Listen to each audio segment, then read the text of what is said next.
학회본과 28강 시작하도록 하겠습니다.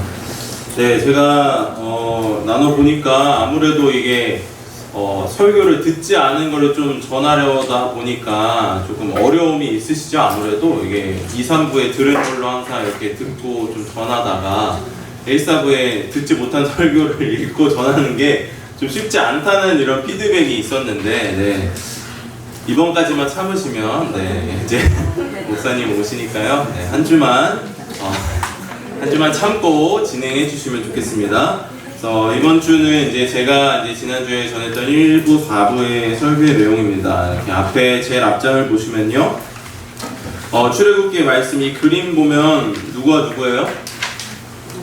모세와 바로 왕이죠. 네, 그 이야기를 가지고 말씀을 준비했습니다. 그래서 제가 제목을 그럼에도라는 말을 이렇게 제목을 붙였어요. 여러분들, 그럼에도라는 이 전치사는 언제 좀 쓰이죠? 저희가 어떠한 상황이 반대되는 상황이 왔을 때 그럼에도 뭘 합니다. 그럼에도 내가 뭐 합니다. 이렇게 할 때 쓰잖아요. 그렇죠? 뭐 예상하지 못한 상황이 나에게 찾아왔을 때, 뭐 내가 생각한 것과 전혀 다른 상황이 왔을 때, 아니면 내가 기대한 것과는 좀 다른 상황이 나왔을 때 우리는 이 말을 쓴다라는 거예요. 그럼에도라는 말을 쓴다라는 것이죠.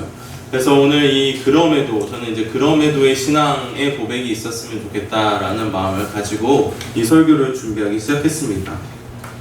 오늘 우리가 보는 말씀은 출애굽기 말씀입니다. 출애굽기는 워낙 여러분들이 잘 알고 있기에 오늘 말씀은 모세가 바로 왕과 담판을 지으러 가요. 어떤 담판이에요? 이제 이스라엘 백성을 내가 어떻게 하겠다? 네, 출애굽시키겠다. 내가 데리고 가겠다. 근데 사실상 이 담판이라는 단어는요, 좀 수준이 비슷한 사람들에게 만나서 담판을 짓는다고 하지, 사실 모세와 바로 왕이 담판을 짓는다는 것은 어울리지 않는 단어라는 거예요. 왜요? 모세는 여태까지 지금 뭐 하다 왔어요? 양치다 왔어요. 물론 이전에 그의 삶은 어땠습니까? 물론 애굽에서 살았지만 그 바로와 함께 그것을 커왔지만, 지금은 거기서 이제 살인을 저지르고 도망자의 신세가 돼서 나왔을 때는 지금 이제 양치던 사람이었어요. 그냥 지금도 아마 그러다가 하나님이 어떻게 하신 거예요? 부르셨어요. 너가 너희들의 백성을, 이스라엘 민족을 출애굽시킬 것이다 라는 그 말 한마디 듣고, 말씀을 듣고 바로 왕에게 찾아간 거예요. 근데 얼마나 사실 무모해요. 그쵸? 얼마나 말도 안 되는 이야기죠. 물론 하나님의 말씀을 내가 신뢰하긴 하지만 인간적으로 생각해보면 얼마나 무모한 일입니까? 그렇지 않습니까? 그런데 모세는 갔어요. 왜요? 일단 그의 마음속에 뭐가 있었기 때문에, 하나님을 향한 완전한 신뢰가 있었기 때문에 갔습니다. 저는 근데 이 부분을 한번 생각해 봤으면 좋겠어요. 저는 이런 생각을 했어요. 왜 모세를 하필 애굽으로 보내셨을까라는 질문을 던졌다라는 거예요. 5페이지 보면 이제 제가 써놨는데, 왜 모세에게 애굽으로 가라고 하셨을까? 먼저 이 질문을 한번 나눠봤으면 좋겠어요. 왜 모세를 보내셨을까? 제가 앞서 말했다시피 모세는 어떤 사람이었어요? 어렸을 때 어디에 살았어요? 예, 그 궁에 살았어요.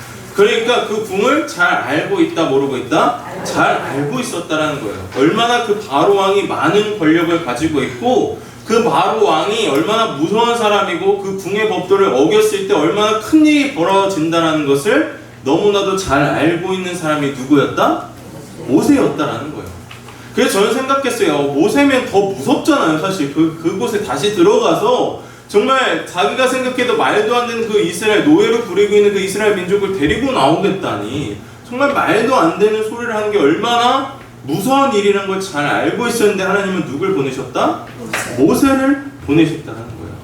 저는 이런 생각도 해봤어요. 아예 차라리 그냥 그 궁을 아예 모르는 사람이었다면, 좀 그냥 우리 막 그런 말 하잖아요. 아무것도 모르는 사람이 어떡하다고, 용감하다 하잖아요.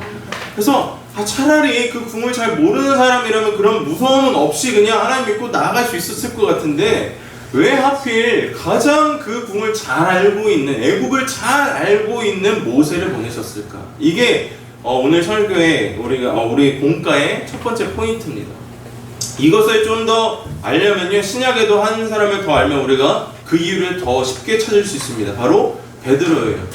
베드로가 그 풍랑을 만났을 때 예수님이 그 무리를 걸어오셔서 베드로에게 걸어오라고 해요. 물론 베드로가 걸어가고 싶습니다라고 하는 자의적 그런 것도 있었지만 예수님께서 뭐라고 해요? 걸어오라고 말해요. 근데 베드로는 어떤 사람이었어요? 네, 어부였어요. 제가 이것은 그 월삭 기도회 때도 한번 설교했었죠. 한 걸음의 믿음 이러면서 베드로에게 그 밖을 나간다라는 것은 어떤 이거 그냥 죽으라는 얘기예요. 사실 그냥 잔잔한 물에 들어가는 것도 솔직히 말이 안 되는 거잖아요. 배 밖으로 나가는 거. 근데 정말 말도 안 되는 그 풍랑 속에 있는 그곳을 나가라고 베드로에게 시켰다라는 거예요.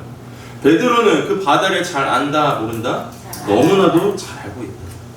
그럼 우리가 생각해 봐야 돼요. 왜 애굽을 잘 알고 있는 모세에게 애굽으로 보냈고 그 바다를 잘 알고 있는 베드로에게 왜 바다로 오라고 하셨을까? 그것이 가장 중요한 포인트인데요. 그것은 무엇이냐면 여러분들, 우리의 믿음과 신앙은 현실이라는 거예요. 우리의 믿음과 신앙이 해야 할 곳은 바로 현실이라는 것이라는 거예요. 우리의 믿음 생활, 신앙 생활 어디서 해요? 교회에서 하는 거 아닙니다. 물론 교회에서도 잘해야죠. 물론 교회에서도 우리가 열심히 헌신하고 이 모임에 우리 모이는 거에 힘써야 하지만 진짜 우리의 믿음과 신앙이 시작해야 하는 곳은 어디라는 거예요? 우리의 현실이에요. 현실. 우리의 삶이 되어야 한다는 거예요. 그렇기 때문에 애굽으로 누굴 보낸 거예요? 모세를 보낸 거예요. 왜요? 그 애굽이 누구의 현실이었기 때문에? 모세의 현실이었기 때문에. 그 바다로 누굴 보낸 거예요? 베드로를 보낸 거예요. 왜요? 그 바다가 그의 삶의 현실이었기 때문에. 그렇기 때문에 뭐예요? 우리의 신앙은 현실이라는 거예요. 우리의 신앙은요, 우리의 현실과 동떨어져 있는 그런 것들이 아니에요. 때로는 막 우리가 믿음과 신앙, 우리 추상적이야, 우리 삶은 따로지, 우리 신앙은 따로, 이게 아니라는 거예요. 우리의 신앙은 현실인 줄로 믿습니다. 자, 우리가 먼저 그것을 그런 삶의 자리로 부르시는 그 하나님의 부르심을 바라보는 저와 여러분 되기를 주님의 이름으로 축원합니다. 자, 이렇게 왜 하필 그럼 모세였을까를 이제 알았어요. 신앙으로 보냈습니다. 그리고 그것을 응답하듯이 모세가 정말 두렵지만 정말 어려운 마음이지만 그거 하나님을 신뢰하는 마음으로 바로한테 갔어요. 그리고 단판을 짓습니다. 내가 이스라엘 백성을 출애굽시키겠다. 데리고 나가겠다. 자, 우리가 일반적으로 좀 기대하는 걸 한번 대답해 봅시다. 우리가 일반적으로 자, 그래, 이러한 하나님의 부르심에 정말 온전한 신뢰를 가지고 순종하였던 이 모세에게 일어나야 할 결과는 뭐예요? 잘 출애굽 시키는 거예요. 그렇죠? 우리가 일반적으로 좀 기대하는 거 그렇잖아요. 우리가 열심히 하나님 말씀에 순종하고 온전한 신뢰를 보이면 뭐 기브 앤 테이크는 아니지만 하나님께 이런 모습을 보였다면 우리도 기대하잖아요.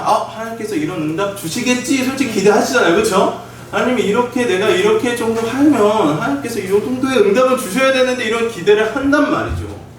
모세도 아마 그러지 않았을까요? 정말 무섭지만 정말 가서 어떻게 보면 이제 죽을 수도 있어요. 그렇죠? 목숨을 걸고 하나님을 향한 순종을 했다면 그에 맞는 조금이라도 맞는 결과가 있어야 하는데 여러분들 어땠습니까? 결과가? 8페이지 보니까 어떻게 해요? 바로가 명령해요. 그 말을 듣고 얘네가 미쳤구나. 더 강한 노역을 시켜야겠다. 니네 편했구나. 그런 생각을 해?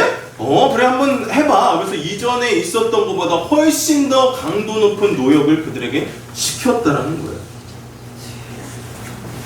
그러니까 내가 바랬던, 내가 했던 것은 온전한 순종과 신뢰였는데 내게 온 결과는 뭐예요? 절망이에요, 절망. 하나님이 소망을 보여주실 줄 알았는데 하나님이 뭔가 애굽을 시켜주면 뭐 말을 준비하시든지 빨리 나갈 수 있는 뭘 준비하실 줄 알았는데 그게 아니라 오히려 훨씬 더 절망적인 이야기가 펼쳐진다는 거예요. 이스라엘 백성들이 그래서 뭐라고 이야기해요? 모세와 아론에게? 그거 봐, 아니잖아. 너희의 하나님 아니야? 우리 하나님 아니잖아. 너희의 하나님이잖아. 이런 얘기를 한다는 거예요. 그리고 바로가 말하죠. 이렇게 하죠. 그들로 거짓말을 듣게 하지 말라라고 말하는 거예요. 이게 뭐예요? 야, 그 이스라엘 백성들에게 말하는 거예요. 모세가 하는 말 그거 다 거짓말이야. 뻥이야. 야, 모세가 하나님이 보냈다라고 한다면 너희들이 왜 이렇게 어려운 일을 당해?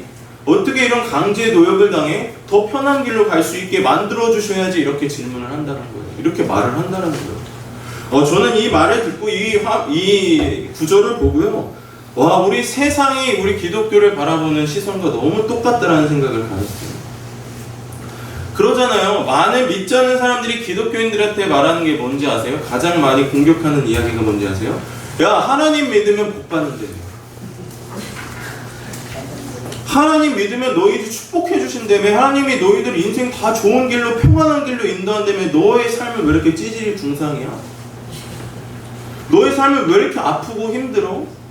부유하고 좋아야지. 하나님이 좋은 길로 인도하신다며. 하나님이 좋은 길로 인도하신다며. 그거 다 거짓말 아니야? 세상은 이렇게 이야기하고 있더라고. 그 말과 똑같은 거예요. 바로가 지금 이스라엘 백성들에게 그렇게 이야기한다라는 거예요. 백성들도 똑같이 그렇게 생각합니다. 아, 하나님? 하나님 믿으면 이렇게 한다고 했는데, 모세가 그렇게 하나님 보내신 사람이라고 믿었는데 내게 오인 것은 오히려 절망이었다. 아, 내 믿음이 흔들려요. 자, 그러면 여기서 한번 생각해 봅시다. 이 상황에서 가장 억울한 사람은 누굴까요? 맞아, 모세겠죠. 아니, 장 잘 치고 있다가 하나님이 부르셔가지고 하나님 말도 안 되는 소리를 나한테 하셔서 그래도 하나님이니까 라는 그 마음을 가지고 하나님, 그래, 나 하나님 온전한 신뢰를 보여야 되고 나아갔어요. 담대하게 말하기까지 했습니다. 그런데 그 결과가 최악이었고 이스라엘 백성의 신뢰도 받지 못하는 얼마나 답답했을까, 얼마나 힘들었을까요? 그래서 말해요. 모세가 출애굽기 5장 22절 9페이지 보면요, 모세가 여호와께 돌아와서 아뢰되 주여 어찌하여 이 백성이 학대를 당하게 하셨나이까? 어찌하여 나를 보내셨습니까? 막 이렇게 억울함을 호소합니다. 하나님께 호소해요. 근데 재미있는 것은요, 이미 모세는 이렇게 될 줄을 알고 있었다는 거예요. 하나님께서 이전에 말씀하셨어요. 출애굽기 4장에 보면요, 여호와께서 모세에게 이르시되 내가 애굽으로 돌아가거든 내가 내 손에 준 이적을 바로 앞에서 다 행하라. 그러면 내가 그의 마음을 완악하게 한즉 그가 백성을 보내주지 아니하리니. 이렇게 얘기합니다. 이미 말씀하신 거예요. 너 쉽게 보내주지 않을 거야. 바로가 쉽게 보내주지 않을 거야. 그 이야기를 알고 있었으니까 어느덧 짐작은 하고 있었겠죠. 그러나 정말로 그 일이 내 앞에 진짜로 다가오니까, 현실로 다가오니까 어떻게 하는 거예요? 하나님 왜 그러세요? 저한테 왜 그러세요? 이런 고백을 했다라는 거예요. 우리도 우리의 믿음을 한번 살펴보자고요. 우리 열심히 새벽 기도도 나옵니다. 이렇게 수요 예배도 나오고요. 속죄 교육도 듣고요. 많은 헌신들 많이 하시잖아요. 그렇죠? 특히 이 자리에 계신 분들 많은 자리에서 헌신하고 있다는 거 저도 잘 알고 있습니다. 하나님께 온전한 신뢰로 나아간다라는 거예요. 근데 그 다음에 상황이 항상 좋기만 합니까? 좋지 않을 때도 참 많아요. 그렇죠? 어떻게 보면 좋지 않을 때가 더 많은 것 같기도 해요. 네, 우리의 삶을 살펴보면. 그렇죠? 그렇기 때문에 근데 우리의 그 상황 속에서 우리의 믿음은 두 가지로 갈라진다라는 거예요. 뭐냐면 첫 번째는 그렇기 때문에 하나님을 신뢰하지 않고 실족하는 경우가 있어요. 저는 많이 봤습니다. 많은 성도님들이요, 정말 헌신 열심히 하고요, 정말 와 누가 봐도 저렇게 믿음 생활을 하지, 신앙생활을 하지 하는데요, 힘든 상황이 오니까요, 그분에게 정말 힘든 상황이 오니까 교회를 떠나는 분들 너무 많이 봤어요. 그 이유는 단 한 가지였어요. 내가 이렇게 헌신했는데 왜 이렇게 하시냐는 거예요. 내가 이렇게 하나님한테 순종했는데 왜 나에게 주시는 상황이 이거냐는 거예요. 그리고 떠났다는 거예요. 근데 반면에 어떤 분이 있었다면요, 그럼에도 하나님을 신뢰한다고 고백하는 분들이 계셨어요. 그럼에도 내가 하나님과 동행하겠습니다. 그럼에도 하나님 함께 하겠습니다. 저는 이 말씀을 통해서 한 번 더 기억하길 소망합니다. 또 내가 온전한 순종과 신뢰로 하나님 앞에 나아갔을 때에 늘 내가 생각하는 좋은 상황만이 나를 찾아오지 않는다라는 거예요. 근데 재미있는 것은 하나님께서 한 번도 그 고난을 피해가게 해주셨다고 말한 적이 없어요. 고난은 늘 찾아온다라는 거예요. 우리를 찾아오는데요, 하나님께서 이 성경에서 말하고 있는 것은요, 어떠한 환난을, 어떠한 고난과 고통을 우리에게, 너희들에게 피해가게 해줄게 라고 이야기하신 적이 한 번도 없다라는 거예요. 어떻게 이야기하셨냐면요, 사자굴에 들어갔을 때 어떻게 하셨어요? 사자굴을 피해가게 하셨나요? 아니죠. 어떻게 하셨어요? 사자굴 안에서 지켜주셨어요. 사자의 입을 막아주셨어요. 폭풍 폭풍을 만나게 하지 않는 것이 아니라 어떻게 했어요? 폭풍 속에 함께 하시며 그 폭풍을 잠잠케 하셨다라는 거예요. 풀무불을 어떻게 하셨어요? 피해가게 하신 것이 아니라 그 풀무불 가운데서 타지 않게 하셨다라는 거예요. 하나님의 은혜는 바로 그런 거예요. 환난 전에 있는 것도 아니고요. 환난 후에 있는 거예요. 환난 중에 계신 줄로 믿습니다. 하나님은 우리의 피난처시요 힘이시니 환난 중에 만날 큰 도움이십니다.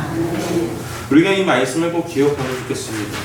모세가 그렇게 부르짖었습니다. 주님, 왜 하필 저였습니까? 왜 저한테 이러십니까? 이런 고백을 했습니다. 그러나 그럼에도 모세는 어떻게 했어요? 하나님을 신뢰했더니 출애굽기 6장 1절 11페이지 보면 우리 한번 함께 읽어볼까요? 11페이지에 있습니다. 시작. 여호와께서 모세에게 이르시되 이제 내가 바로에게 하는 일을 내가 보리라. 강한 손으로 말미암아 바로가 그들을 보내리라. 강한 손으로 말미암아 바로가 그들을 그의 땅에서 쫓아내리라. 아멘. 하나님은 그렇게 넘어져 있는 모세에게 다시 희망을 잃어갈 수 있도록 약속의 말씀으로 붙들어 일으킨다는 사실을 믿으시기 바랍니다. 어떻게 할 때요? 내가 그럼에도의 신앙을 고백할 때요. 우리 이제 속해 여러분들 가셔서 말씀 나누실 때에 참 어려운 일들 많이 나누시잖아요. 그렇죠? 나 요즘 이런 게 힘들어. 참 어떤 게 힘들어. 이런 기도 제목도 서로 나누시고 할 텐데요. 그럴 때에 이런 말씀을 서로 나눴으면 좋겠어요. 우리가 그럼에도 하나님을 신뢰합니다. 그럼에도 하나님과 동행하겠습니다. 라는 그런 믿음을 갖자고 서로 중보하며 기도하며 나아가셨으면 좋겠고요. 정말 이 그럼에도의 신앙을 고백하면서 오늘 말씀처럼 하나님께서 주시는 그 하나님의 가장 적절한 때와 가장 적절하게 우리에게 주시는 그 하나님의 은혜와 위로와 축복과 사랑을 경험하며 나아가는 우리 속해 되기를 주님의 이름으로 축원합니다. 기도하겠습니다. 사랑해 주님 감사합니다. 오늘 이렇게 속해 속장 교육을 함께 마쳤습니다. 주님, 오늘 말씀을 통해서 우리가 다시 한번 그럼에도의 신앙을 갖기를 원합니다.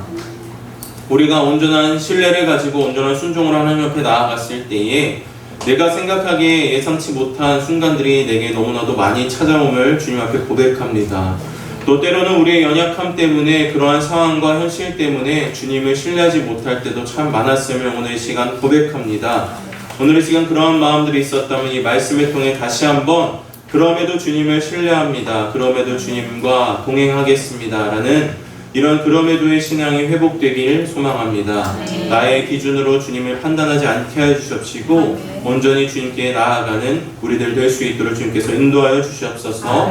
또 이 시간 우리 함께하고 있는 속장들의 마음을 붙들어 주시옵시고 함께하여 주셔서 그 속장의 자리가 부담이 되지 않도록, 때로는 부담이 될 수도 있고 어려움이 될 수도 있지만 주님과 함께 동행함으로 늘 기쁨과 감사로 나아가는 거룩한 자리가 될 수 있도록 주님께서 인도하여 주시옵시고 특별히 속장, 부속장님들 더욱더 영육간에 강건하게 하셔서 그 속회가 더욱더 예수 그리스도의 삶으로 부흥될 수 있도록 주님께서 인도하여 주시옵소서. 사랑합니다. 감사합니다. 우리 주 예수 그리스도의 이름으로 기도합니다. 아멘.